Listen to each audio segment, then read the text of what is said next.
and you just look at that camera right there. Facebook's online. All right, we're good to go. Ready? All right. Hey everyone, it's JC back here live at the 2021 National Comeback Conference, sponsored by the Coalition of Law Enforcement and Retail and the Florida Law Enforcement Property Recovery Unit down here in beautiful Orlando, Florida at the Rosin Plaza Hotel. And I've got the privilege of seeing an old friend of mine, Mr. Tony Shepard with Think LP. He's the director over there. Tony, thanks for joining us. Good to see you. Yeah, absolutely. Welcome. Yeah, a couple of years. It's funny, the conversation has been continuously going down that path. You know, it's been a couple of years. Well, yeah, it's been COVID, so everything going okay? That's great. It's great to see you. Yeah, absolutely. So, Tony, you've transitioned. You've gone from the retail side to the vendor side. What's that all about?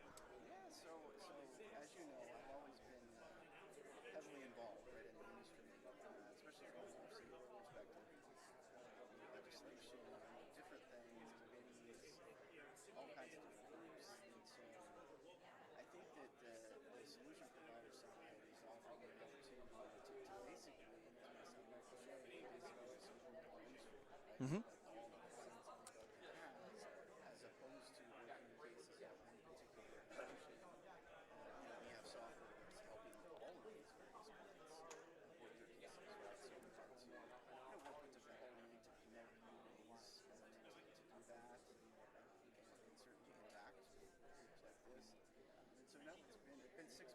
Yeah. Yeah. Is it really? Jeez. Can't even believe that. So, Think LP, thank you very much. You guys are a silver sponsor this year. Can we expect more out of you next year? I'm putting you on the spot. There's a good turnout.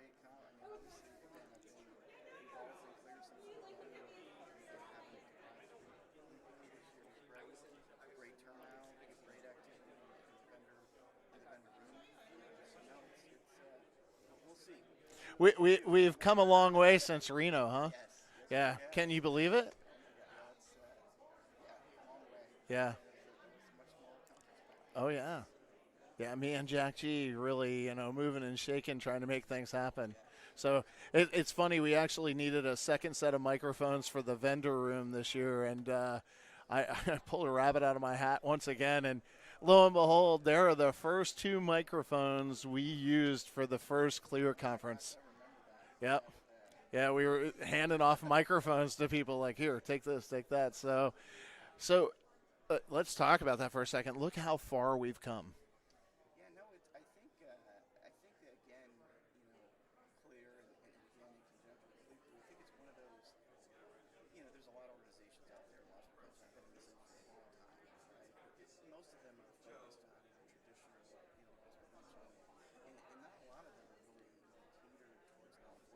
Mm-hmm. Right.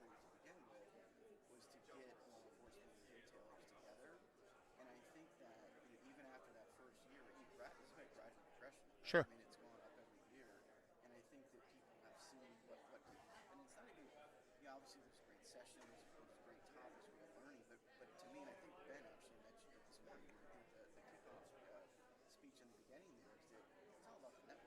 Mm-hmm.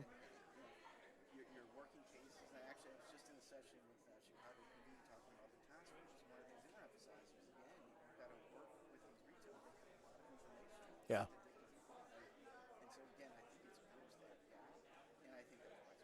Yeah.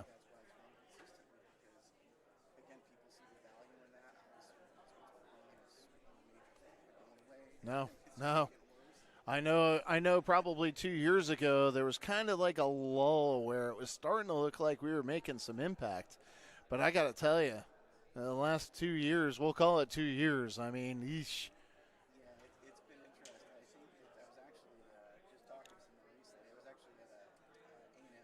Mm-hmm.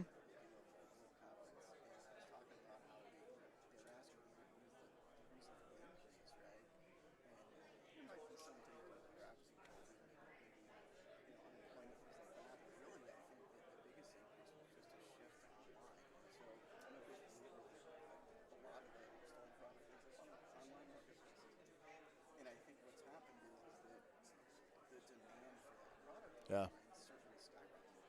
Yeah. And people that have never bought online all of a sudden did, so the demand for stolen product obviously increased. And so you had like a lot of the non-essential businesses closed, Mm-hmm. and then the essential businesses were probably getting hammered, Right. right? And then once the non-essentials opened back up, it was like, the floodgates kind of Yeah. opened. And so it certainly increased. It's obviously a hot button topic. Obviously, there's legislation Mm-hmm. pending regarding that. We have the Homeland Security here at this conference. Yep. They're certainly engaged. Yep. It's come a long way. It has. You know, what's interesting to me is, especially is organizations that really never had to deal with ORC before. All of a sudden, it's like, whoa, wait a second, you have an ORC task force? You guys really have an ORC problem? It's amazing to see some of the shifts that have happened because that segment of criminal has had to shift as well. Because, okay, well, the supply chains are kind of slow right now, so the product isn't there, so we got to find something else to steal, to sell. Yeah, no, you're asking about what's ironic about, or not ironic, I guess unfortunate, right, is retail in general is having supply chain issues. Mm-hmm. Right? Right. So the question is you see the empty shelf. I can't get it there, so I'll go online, right? Right. Well, and again, is it empty because of the supply chain issue, or did the booster group hit that store Right. days before, and now they're even waiting that longer to replenish that product that's been stolen? So yeah, it's a huge challenge. Obviously, there's been an increase, but it's great to see. I mean, again, just to see the federal agencies here, to see Chicago's of the world here. California's got the highway patrol Right. attack. The amount of law enforcement support from an ORC perspective compared to back in Reno Oh, I know, yeah. to now is just Yeah. night and day. So it is good to see that interaction. And again, and I think to your point too, the demand for the product is interesting because I was actually just on the phone with the Chamber of Commerce Small Businesses, and they were asking what they can do. And it was interesting because they're talking about the types of products. Like, well, if it's in demand by the consumer, it's in demand from an organization. Right. It's supply and demand. Right. Is Yeah. so it is interesting that they noticed that. Well, obviously during COVID, think about it, right? Sure. What was it? Yeah, toilet paper. I still don't understand the toilet paper thing. I'm still scratching my head that it says limit 1. I'm like, how many more would you need? I mean, it's a 36-pack of toilet paper. If you need that much toilet paper, you should be not going to the store to buy toilet paper. You should go in and see your doctor. I was very curious about that during the pandemic. I was kind of like, okay, what is this COVID-19 thing doing to people that they need that much toilet paper? So, and was toilet paper an ORC item? Well, I think it's interesting because I think it was. Mm-hmm. I think that again, it's all about what's in demand. Yeah. So you wouldn't think like laundry detergent, Right. It Well, was immediate liquid gold. yeah. Oh, yeah. I mean, well, when you think about it, I remember in the early days, Tide was an item that was a focus of organized retail teams. And it still is. Yeah. And it's all about what is in demand. Yeah. Mass. Yeah. Well, yeah. Yep. Yep. So again, it's whatever. I remember back when I worked for CVS Pharmacy, Mm-hmm. and you could, when I watch commercials, which they don't do a lot of nowadays, Yeah. right? But I would watch commercials every once in a while. I didn't have something to DVR, and I would see a commercial for like an over-the-counter item, Mm-hmm. and I knew when I saw the commercial for that item, Yeah. we were going to have a slight uptick. Right. Right. Right. Yeah. It's it's interesting watching the evolution of ORC, but it's even more interesting to watch it and say, okay, we must be moving back to that product again. Here comes the circle right back around again. So that's always really interesting. Think LP. You guys are a silver sponsor this year. I said that earlier. We really appreciate that. How's the vendor room been for you today? It's been great. A lot of traffic. Yeah. A lot of traffic, a lot of engagement, certainly, again, from law enforcement and certainly from retail. Again, that's the biggest, to my knowledge, unless I missed one of the conferences, that's definitely the biggest. Oh, yeah. Biggest turnout we've had. Doubling next year. We are going to double that space next year. We have vendors that are on the waiting list for next year that have already said whatever it takes, yes, we'll be there. So that's really great. A lot of interaction with both the attendees. Any interaction with some of the other vendors? Yeah, no, we actually, so because we do case management, audit, and analytics, one of the things we try to do is integrate as Mm-hmm. many other vendors as possible, Sure. right? Because we want all that data in place. Yeah. So some of the folks I think up here, our founder Doug refers to it as a single source of truth, right? Yep. So you're trying to bring in all that data in one place. I call it something else. I call it knowledge is power. Mm-hmm. I was in the Army. Right. Yep. Military as Yep. well, Yep. and I was in a military intelligence unit. Yep. And the phrase we had was actually said in French. I can't pronounce it right. Say it. It was knowledge Sure. and power was in French. And so, again, it's about bringing all that intelligence in. So I think that, again, interacting with other vendors, any vendors that we can integrate with to bring in their data to give people insights on what they need to do. Yeah. They need to focus on it. I think what's really nice, too, is that, thinking back to, again, Reno to now, a lot of the educational sessions we've had over the years, right? Mm-hmm. I think that it's interesting. So, loss prevention, obviously started maybe 15 years ago. Let's say it started happening with Right. type investigations. And so, back in the day, it was internal investigations. Mm-hmm. So Yep. everything from Right. you get the confession, you get a Right. statement, you put it in, it's just case management, you just put their name. Right. No longer. Right.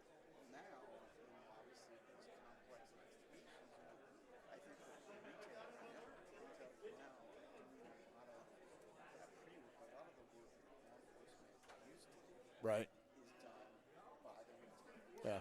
Prior to law enforcement, even after law, so they need to have systems and technology to keep up with that, right? To be able Sure. to keep up with a complex Mm-hmm. investigation, right? So Yeah. the suspects, and they're sent on these 3 online platforms, or these 2 local fences, or you drive these 3 cars, and you're connected to these groups, and so it's much more complex Right. than it ever used to be. But again, these sessions, it's just great to see that so many retailers now that have these units, right? Mm-hmm. Focused on that type of crime because they understand the significance. Yeah. And then on top of that, for law enforcement, Mm-hmm. to have these task forces, it is amazing, John. It's truly amazing to see how the growth of the Yeah. industry. Well, I remember back in the day, I mean, if you transition from law enforcement to retail is one thing, but retailers coming up and trying to put together these complex, crime investigations and then trying to explain it to law enforcement. We had this conversation on an earlier broadcast where, it was like, what? That that's a shoplifter and they stole how much? And how they stole it? What? So it's really interesting to see how this segment of the business has evolved, as well as how this segment of the law enforcement, the public side, has evolved as well. And now, these leaders in law enforcement agencies are like, no, we're going to have a task force. We need a task force. We need to partner with these retail investigators. We need to work shoulder to shoulder with them. And that's been happening for several years now, which is great to see, because I know in the early years it was a battle for all of us. And, we leveraged our relationships in law enforcement and our knowledge of law enforcement and just our overall ability to build a case and hand it to somebody on a silver platter. That really drove kind of the early onset of what's happening today. Absolutely. Even further than that, right? So you now, as a retail organization, do your own investigation and analysis. A lot of times jointly together, right? Right. Several Yep. retailers. Then you go meet with law enforcement, whether it's city, state, Yeah. federal agency. But in many cases, I was actually just having a conversation in the vendor room earlier Yeah. about this very topic. Is that then in many cases you're going jointly Right. with law enforcement to that prosecutorial authority, right? Mm-hmm. Whether it's the state prosecutor in this end. Yeah. Because again, it's that partnership. Right. They trust that you're, in some cases you may explain things a little bit better from a retail Right. standpoint. They know law enforcement, so it's like a joint effort, right? Yeah. It used to be you would go to, say, the FBI, Homeland Security, or Secret Service, and they would then take that to that AUSA and try to explain it. Sure. Because they didn't know all The intricacies, yeah. So now it's either joint or they have cases. Yeah. Again, it's just compared to what it used to be to what it is now is just amazing. Yeah. And it's good to see that. I'm not saying the battle's over, No, the battle's nowhere near over. but we've definitely made progress. Yeah. If the battle's over, then I can't come back to Orlando next year and sit here and talk to all my friends and comrades over the years and, put them on the spot like I did you on these live streams. So it's been great seeing you this year, man. Did you ride your motorcycle over? I did not. No, that's a good thing. I was gonna. That's why I asked. That's why I asked. So, well, thanks so much, Tony, and thanks for thank LP's sponsorship of this joint event. How important is it that FLEPRU and Clear got together this year? I think it's been great. I mean, especially after obviously not having the conferences last year, and to have a conference again jointly. I mean, I know there's a lot of folks who think we would go. Mm-hmm. Right. To get the groups together and the turnout was just amazing. Right. And I know that towards the end, as you know, we had to turn people away. Mm-hmm. We Yeah. had to turn Vendors away. Yeah. So I think that again, it's great. And I can't wait till next year. Yeah, it's gonna be great. We had here Yeah. in the session. Well, it's going to be even bigger. So that's going to be interesting. And with the two different tracks, that's going to be really interesting to see how that all comes together. So we've got a lot of work ahead of us as members of the board. You're also a member of the board. So we've got a lot of work to do. So, but I am definitely looking forward to it. It's going to be a great time in 2022. I can't wait to be back here. A couple days of intense high blood pressure, high intensity cardiac involvement. Especially for me and Jason and Dane trying to get everything set up and run things. So looking forward to that kind of, but not really. But after day one is done, I can breathe, relax, and actually have a decent meal that I'm not running over to the snack bar saying, give me a quesadilla or give me a sandwich. So that'll be a beautiful thing tonight. So, again, great seeing you, man. You too, and thank you for all you're doing. Oh, thanks. I appreciate that. I know you've been doing this stuff clear Since the beginning. Yeah. Since I dragged Jack G around the floor at NRF begging for money. So, yeah, absolutely. It's been a long time coming. And Jack G, if you're out there watching, where are you? Where in the world is Jack G? I mean, come on. This is the National Comeback Conference. You should be here, brother. He's from Florida. He lived in Florida. He doesn't live here anymore. Yeah. Yeah, he moved away to another state that doesn't have any state taxes, Tennessee. So where in the world is Jack G? If you see him out there, tell him that we said hello anyway. So thanks again, brother. Yeah, buddy. All right, this is JC coming at you live once again from the 2021 National Comeback Conference, sponsored by the Coalition of Law Enforcement and Retail and the Florida Law Enforcement Property Recovery Unit. The joint conference this year down in Orlando, Florida, at the beautiful Roslyn Plaza Hotel. So stay tuned for more live interviews. We'll be coming at you. Oh, heck, I don't even know what time it is. What time is it? Oh, it's 4:20, so we might be able to fit one more in here, hopefully. But please stay tuned. Tomorrow we'll be coming back at you with a lot of great interviews, a lot of great content. So stay tuned for that. We look forward to seeing you. And, click the like on these videos. Get us posted up there high on the feeds. We really appreciate that. So we'll be coming at you again here real soon, so stay tuned. Thanks so much. All right.